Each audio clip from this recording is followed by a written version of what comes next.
Hey guys, Boris BK Forex. Welcome to the weekly technicals for Euro dollar, dollar yen, pound dollar, November 13th through November 17th, 2017. And I think the theme as we go into next week is politics trumps economics. That seems to have been sort of the story as we close the week out. And I think it's going to be a big story as we open the week up because we don't really have that much on the calendar on the economic front, but there is a lot of political turmoil brewing that may erupt as we go forward. So really, I think worthwhile for us to keep an eye on Washington, D.C. much more than Wall Street as we go forward.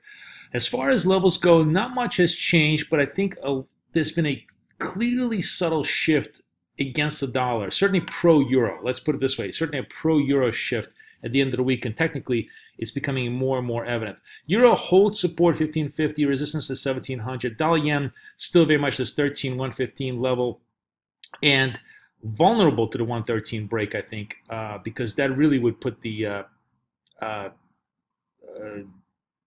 dollar into a much more perilous position. I was trying to come up with an intelligent metaphor, and I couldn't.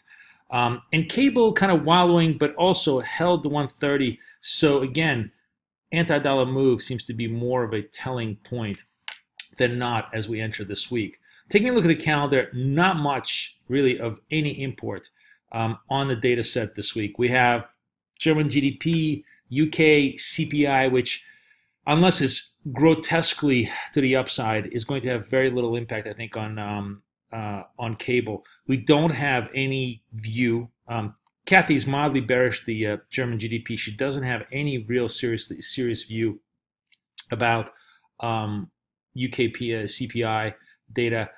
U.S. PPI data mildly bullish. Now this is going to be interesting actually, because if U.S. data does show a bit of inflation, that actually will be positive for the dollar. It could be the kind of thing that could turn the dollar around for now. Claimant count, again, we have no view. There seems to be mixed signals on the UK front.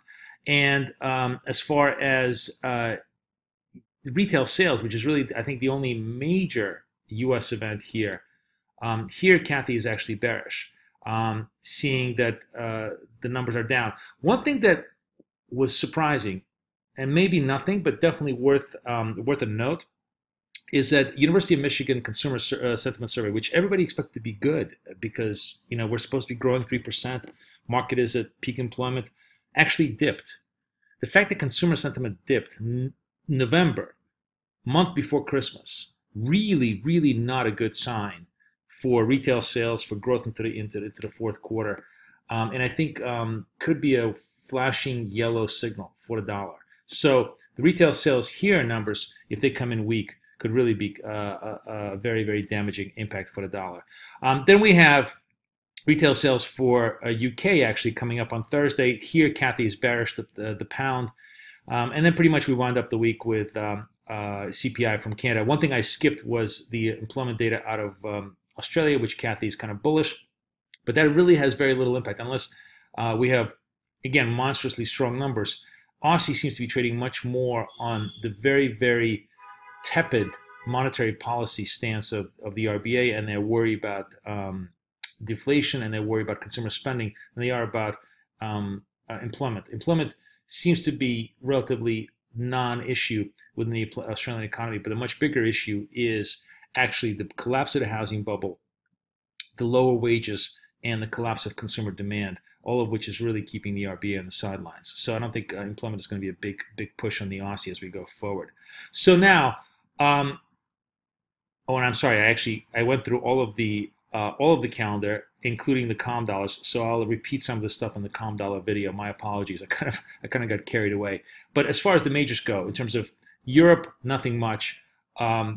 Dollar retail sales, very key pivot point in some ways about U.S. consumption, and UK sort of a middling amount of information, but only if we have a super hot inflation number would it have a major impact on the UK trade as we go forward. So now let's take a look at the charts and see what the technicals are showing us, which I think are kind of interesting because the technicals are showing us a little bit of a turn in against the dollar. To me, the most interesting chart this week is the fact that Euro has really carved out a pretty formidable base here. We did not break the 1550, which should have been a critical level that would have suggested maybe we trickle all the way back towards the breakdown of the 114. So the fact that we did not break this 1550 level, now that we're to the upside, suggests we could be challenging right back towards the 1800 level. Basically, it's an anti-dollar trade. All of this is, by the way, happening against a rising U.S. yield basis. Look at U.S. yields. We were almost at 240. The fact that we have this divergence between U.S. yields and the U.S. dollar is, I think, very telling. And this is where the political aspect comes in my opinion.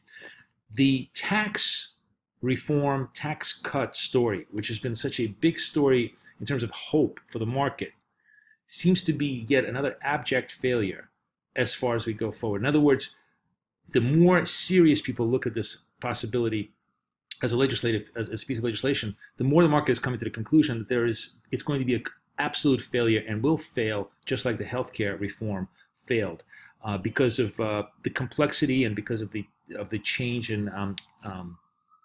in various Republican senators' stances. There's very little chance that there'll be consensus on this particular form. And if there is no consensus, there's no tax reform, the one big catalyst politically that the market has been looking for is gone. And this is probably what is driving the dollar down, because the market was really sort of trading on this, on the hope that the dollar would get this incredible boost. And if we don't get the boost, you get a natural counter trend rally. And that's why the euro is kind of showing the upside here. So to me, the 1550 holds. Euro actually trades up this week. Yen is less determinate. Yen could sort of look, yen in some ways could be interpreted as still bullish. And let me sort of qualify my statement. Yen remains bullish on the charts only because we have a series of higher lows that have not been violated. But, and this is a key thing, right here, what is the low here? This is the, well, this is 1309. Yeah, it's really basically 1300. If we violate the 1300 to the downside, if we break that and maybe even move all the way down to 1250, that becomes, in my opinion, let me just actually reformat the chart for you completely. If we, right now, the scenario remains positive, as you can see the chart. If we break it to the downside here, towards the 1300 level, and maybe the retail sales number is the one that kind of drives us out, this becomes then just kind of a cement ceiling for the dollar. This really seals the fate of the dollar to the downside, surprising everybody. That you have this, you literally could have a situation where yields continue to kind of percolate up because the Fed stops buying the 10-year and the dollar actually goes down, something that nobody expects because these correlations are starting to break down. And when correlations break down, that's generally a very, very important point. The natural, I think, trading instinct is to say, oh, the market is wrong. The correlation is there. Why isn't it trading this way? When I think the smarter trading instinct is to say the correlation is breaking down because it means there's a different signal going on in the marketplace. And maybe the technicals are telling us that this different signal is showing a much different scenario than what everybody thinks the conventional wisdom is, which is a strong dollar trade. So to me, this could be all very much a warning sign. Dollar could come tumbling down if we break these levels as we go forward next week. So that's a very, very interesting chart that's kind of beginning to form a clue. And conversely, you also see the similar sort of story here. If you're looking sort of for an anti-dollar story, this is a pretty strong story. We held the 130. Cable held the 130. The fact that we held the 130 is kind of bullish. Now, cable, of course, is very idiosyncratic. You have its own political mess there going on. One of the, I don't know, one of the more bizarre things, and again, really this is reaching for an explanation, but in some ways, it may not be as crazy as it sounds. One of the more bizarre things that I think is happening here is that the market is maybe hopeful that Brexit is bust. What I mean by this is that clearly Theresa May's government is on its last legs. It's virtually, it looks so weakened that it's barely hobbling across the parliament at this point, with the resignation of major ministers, possibly a Russian scandal brewing with Boris Johnson, all sorts of things like that. More importantly, one of the most fascinating things I read this weekend is that Jeremy Corbyn, Mr. Communist himself, had a standing ovation in front of the British Council of Business, CBI, and Consortium of Business Industry. And that suggests that, actually maybe the British business, which is so desperate to try to get out of this Brexit situation, may actually be willing to back labor government. All of this may be simply a very, very long-term bet by the market that May's government crumbles. They have to have new elections. Labor actually wins. Labor then goes on and completely creates a second referendum on Brexit, or pulls away from the Brexit idea completely, and then obviously is massively bullish for cable. For now, all we can sort of surmise is that, yeah, we're holding the 130. Cable looks mildly bullish. Dollar looks mildly bearish. The 133 is still very much the resist point. But all of these forces, both politically, fundamentally, technically, are starting to take shape in a way that I think very few people would expect. So that's how the week shapes up. That's what we're going to be looking at. I wish you guys the best luck, the best of trading. Boris, over and out.